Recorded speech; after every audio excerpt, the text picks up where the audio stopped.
এই যে ভিডিওটা করছি শুধু দোকানদারদের জন্য, যারা ব্যবসা করে তাদের উদ্দেশ্যে বলছি।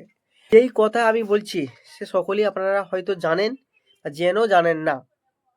কোনোভাবে আরবিআই অ্যালাউন্স করেনি যে খুচরো টাকা নেওয়া যাবে না। খুচরো বলতে গেলে কি বোঝায়? 1 টাকা 2 টাকা যে কয়েনগুলো ছোট ছোট থাকে, সেই কয়েনগুলো অনেকই দোকানদার নেয় না। শুধু আমাদের এলাকায় নয়, বহুত জায়গায়, অল ইন্ডিয়ায় বেশিরভাগ, আমাদের পুরো ইন্ডিয়াটাই কেউ খুচরো টাকা নেয় না। শুধু বাসে আসে গেলে তো খুচরো টাকাটা নেয়। আপনাদের স্ক্রিনে যে দেখছেন এই মেসেজটি আরবিআই থেকে আমার হোয়াটসঅ্যাপে এসেছে, হয়তো আপনাদের সকলেই হোয়াটসঅ্যাপে মেসেজটা গিয়েছে, তো আপনারা নিজেরা দেখে নিতে পারবেন। এখানে কি লেখা আছে স্পষ্টভাবে জানিয়ে দিচ্ছে। আপনারা যে স্ক্রিনে দেখছেন কি লেখা আছে, আরবিআই থেকে মেসেজটা এসেছে হোয়াটসঅ্যাপে, আপনারা হয়তো পেয়ে গেছেন। বিভিন্ন ডিজাইনের কয়েন নিয়ে আপনি বিক্রান্ত।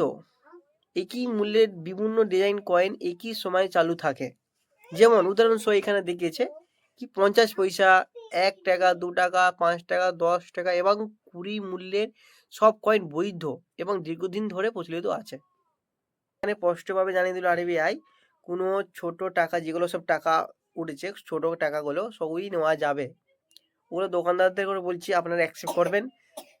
হয়তো অনেকেই বাড়িতে এরকম টাকা জমে গেছে, ছোট ছোট কয়েন 1 টাকা। আমারও তো বাড়িতে অনেক আছে, দোকানদারদের যাচ্ছে নিচ্ছে না। শুধুমাত্র এখানে শুধুমাত্র যখন বাসে চড়ি, কয়েকটা বাসে নেয়, সব বাসে নেয় না। ভিডিও করে শেয়ার করে দিন, তাতে এই বিষয়ে সবাই জানে।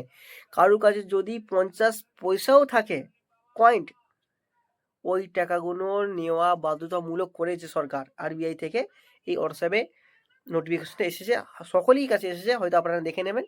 চলুন ভিডিওটা বেশি করে শেয়ার করুন। নেক্সট অন্য কোনো ভিডিওতে দেখা হবে।